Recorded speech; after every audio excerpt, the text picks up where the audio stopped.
Bwana Yesu asifiwe. Karibu katika ibada ya asubuhi anza siku na Bwana inayokuja kwako na mimi Pastor Miamba. Leo ni siku ya 3 ya mfungo wetu na tunaenda kufanya matengenezo ya imani. Tunaenda kufanya matengenezo ya imani katika siku ya 3 na utanisikiliza kwa makini ninachotaka kukisema kwako ili twende tukafanye hili zoezi kwa pamoja. Maandiko yanaeleza mambo mengi sana juu ya imani, lakini leo tutapita katika mistari kadha wa kadha. Maandiko yanasema hivi katika kile kitabu cha Yakobo sura ya 2 mstari wa 23. Maandiko yale yakatimizwa yalionena, Ibrahimu alimwamini Mungu akahesabiwa kwake kuwa ni haki, naye aliitwa rafiki wa Mungu.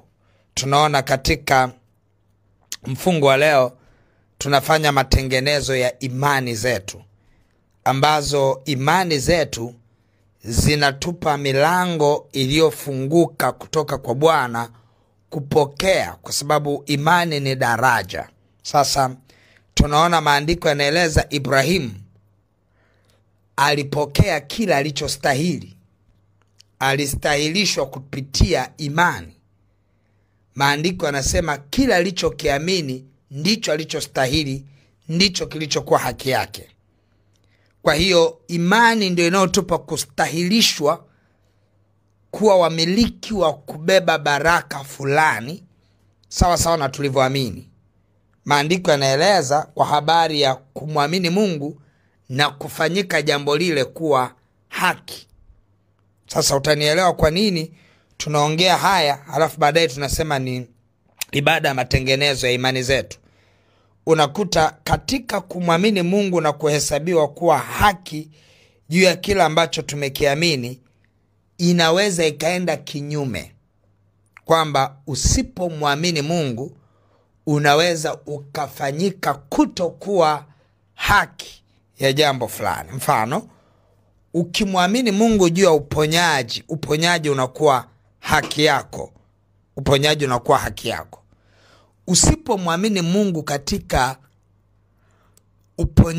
uponyaji unakuwa sio haki yako. Sio haki yako. Kwa hiyo unaanza kupata picha ya kwamba kumbe tunahitaji matengenezo ya imani zetu, kwa sababu tunahitaji mambo mengi. Mwingine anahitaji kupona, mwingine anahitaji kufanikiwa, mwingine anahitaji matengenezo ya Mungu aachilie baraka kwenye mahusiano, mwingine amani ya moyo. Mahitaji ni mengi sana, lakini maandiko yanasema Ibrahimu alipomwamini Mungu ndio akafanyika lile jambo, likafanyika kuwa haki. Yale ambayo hakumwamini hajaainishwa, lakini tunaona Ibrahimu alifanikiwa kuamini yote aliyoambiwa. Lakini kama kungekuwa kuna hata moja ambalo asingeamini, lile lisingekuwa haki yake. Sasa hilo ni jambo la kwanza. Jambo la pili ni matengenezo, kwa sababu kila usiloliamini Biblia imeliainisha ya kwamba ni dhambi. Kila usiloliamini Biblia imeainisha kwamba ni dhambi. Ukiachana tu na kwamba usiloliamini haulipokei, lakini vile vile sambamba na hiyo, usipoamini pia linahesabika lile jambo kuwa dhambi. Yaani usipofanya tendo la imani kwa jambo lolote, jambo lile ni dhambi. Maandiko yanaeleza hivi katika kile kitabu cha Warumi sura ya 14 mstari wa 23b. Biblia inasema, na kila tendo lisilotoka katika imani ni dhambi. Kwamba kumbe ukiachana tu na kwamba hili jambo hujaliamini, kwa hiyo haliwi la kwako, lakini kumbe kuna upande mwingine ya kwamba lile jambo ambalo hukuliamini linakuwa ni dhambi mbele za Mungu. Kwamba tendo liwalo lolote ambalo halitokani na imani ni dhambi. Kwa maana nyingine, hata unapoenda kumtolea Bwana, kama hautatoa kwa imani ni dhambi. Kama utaomba, kama hautaomba kwa imani ni dhambi. Lazima uelewe. Na wala usiseme mbona maisha yanaanza kuwa magumu. Yani kuliko kuikataa kweli ni bora uikubali hata kama ni ngumu. Kwa sababu jambo lolote unalotakiwa kulifanya lazima ndani yake kuwe kuna imani. Ukitaka kula lazima ule kwa imani. Ukitaka kusafiri lazima usafiri kwa imani. Imani ni nini? Uhakika wa mambo yatarajiwayo. Bayana ya mambo ambayo hayajaonekana. Kwamba unaumwa inatarajia uamini ya kwamba utapona. Usipoamini ni dhambi. Lakini pia usipoamini haupate haki ya kile kitu kuwa cha kwako. Kwa utaona kwamba watu wengi tumekuwa tukihitaji vitu vingi, lakini hatupokei kwa sababu hatuamini. Tunajikuta kwamba imani zetu zinapata hitilafu kwenye matendo. Kwa sababu Biblia inaeleza ya kwamba imani pasipo matendo imekufa nafsini mwake. Unapomuona Ibrahim kwamba ni baba wa imani, ni lile tendo alilolifanya la kumtoa Isaka. Ijapokuwa ndio alikuwa ni mtoto wa pekee, akamtoa kama alivyo. Ile tendo la imani ndio linalomfanya Ibrahim ahesabike kuwa haki katika kuwa na imani na kuitwa baba wa imani na kufanyika kuwa rafiki wa Mungu. Si kitu kirahisi sana unapoambiwa umtoe Isaka, umtoe mwanao. Leo hii watoto ambao tunaambiwa tuwatoe sio wale tuliowazaa binadamu. Leo hii tunaweza tukaambiwa toa kitu kikubwa ambacho ni Isaka wako, kama vile ambavyo Ibrahimu alimtoa Isaka. Ni ngumu sana saa hizi mtu akisikia sauti ya Mungu kwamba auze kiwanja chake apeleke hiyo sadaka, atagombana na hiyo kauli mpaka baadaye ataisema hii ni adui, ni shetani huyu. Yani ataipigana na hiyo sauti, hata impigie kelele vipi. Ni ngumu sana mtu kumwambia hiyo ndio nyumba peke yake ulionayo. Mungu akakusemesha kwamba iuze hiyo nyumba, ipeleke hiyo ni sadaka kwa Bwana. Tutapambana kweli kweli. Atasema huyu mchungaji ni wa ajabu kweli. Yani huyu mchungaji, yani bora lio limetokea kwa mtu mwenyewe. Lakini kama ndio mchungaji amedhihirishiwa hilo, hata wachungaji tunaweza tukakosa ujasiri wa kumwambia mtu, kwa sababu tunajua ni ngumu sana watu kumtoa Isaka. Kwa hiyo Isaka sio rahisi mpaka uwe na imani. Na ukiwa na imani unafanyika kuwa haki. Kwa hiyo tunaona changamoto kubwa ya imani yetu ni namna ambavyo tunatakiwa kuziweka imani katika matendo. Na ndio maana ukuta mtu anapomtolea Bwana anajiuliza mara mbili, nikitoa hiki nitapata nini? Bora nihifadhi ili niweze kuendesha maisha. Ni ngumu mtu kusema namtolea Bwana. Amesema tusijisumbue na mambo yatakao kuja, tule nini, tuvae nini, bali tutafute kwanza ufalme wa Mungu na haki yake, mengine tutazidishiwa. Wacha nimtolee Bwana hii, yeye atafanya.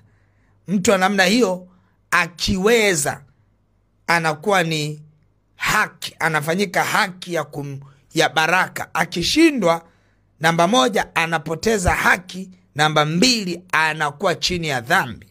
Lazima uelewe hilo. Kwa utakuta ni ibada ya matengenezo, ni mfungo wa matengenezo. Nataka twende mbele za Mungu, umuombe Mungu ni wapi au kumwamini Mungu. Umuombe toba. Mwambie Mungu, naomba ni rehemu. Sikukuamini wewe ya kwamba utanipa mume. Sijakuamini vya kutosha ya kwamba utanipa mke. Mungu ni rehemu, kwa maana sijakuamini vya kutosha ya kwamba utanipa uzao, utanipa watoto. Mungu ni rehemu kwamba sikukuamini vya kutosha kama utanipa biashara, kama utanipa kazi.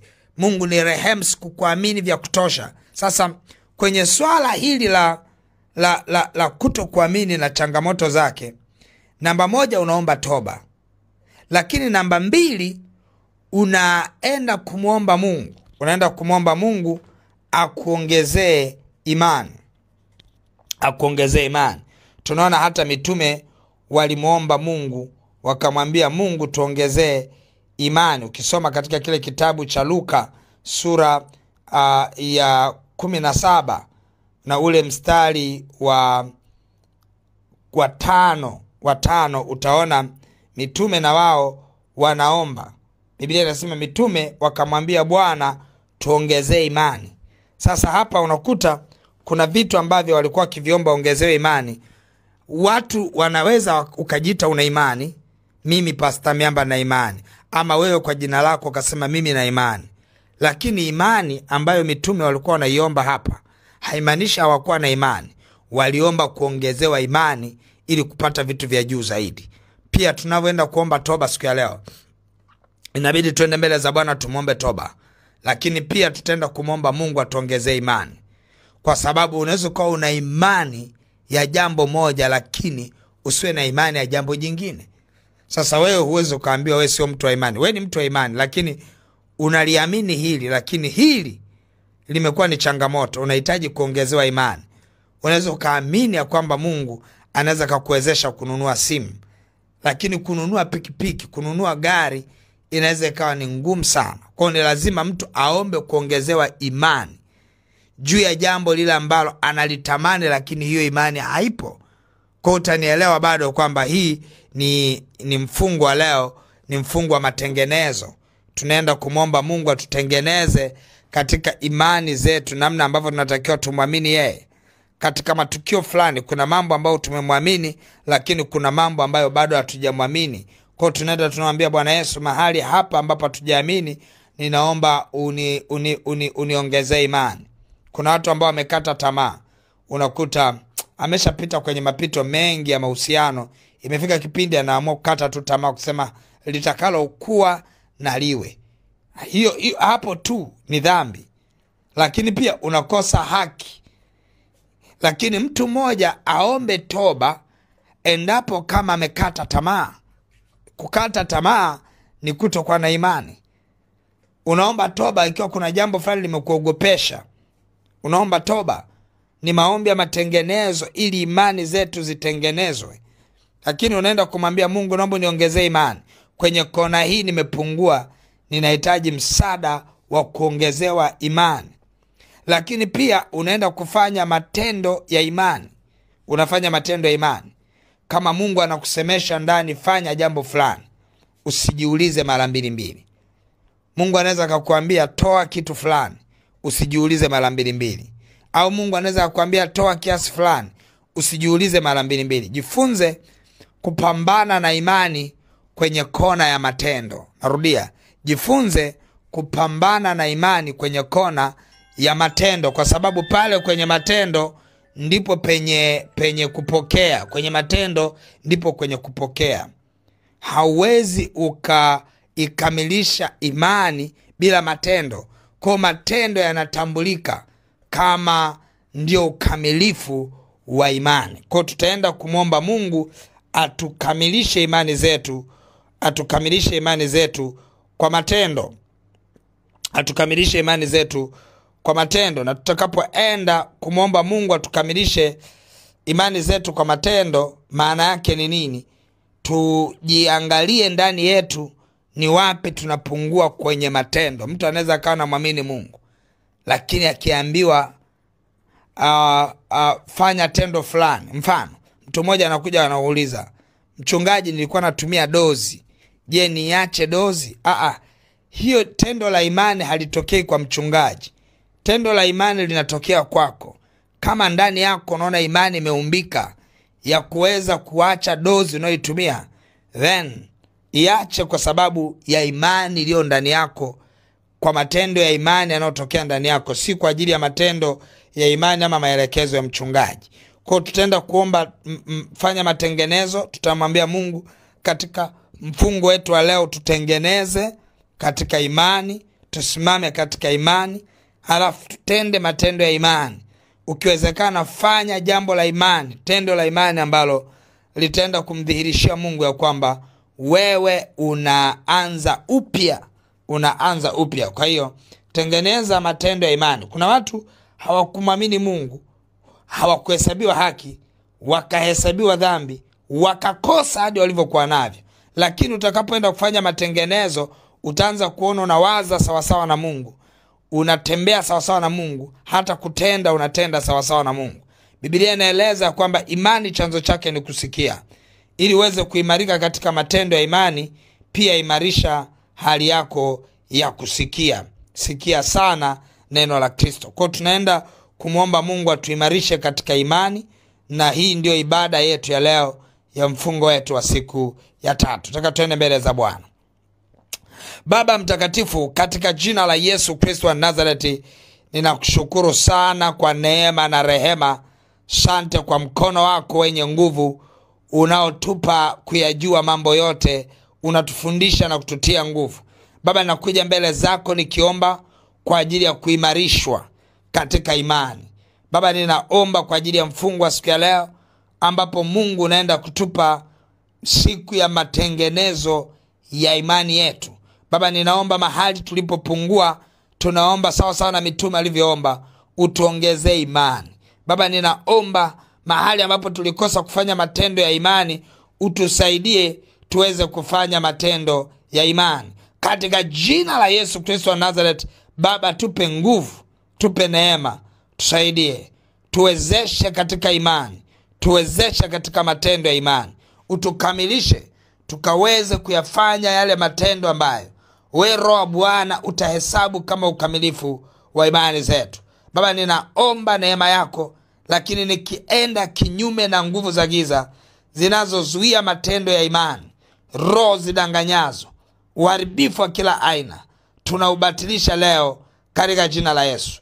Baba, asante kwa mafuta yako na nguvu zako na ushindi wako. Kila mmoja naomba ukamsaidie mahali alipopungua.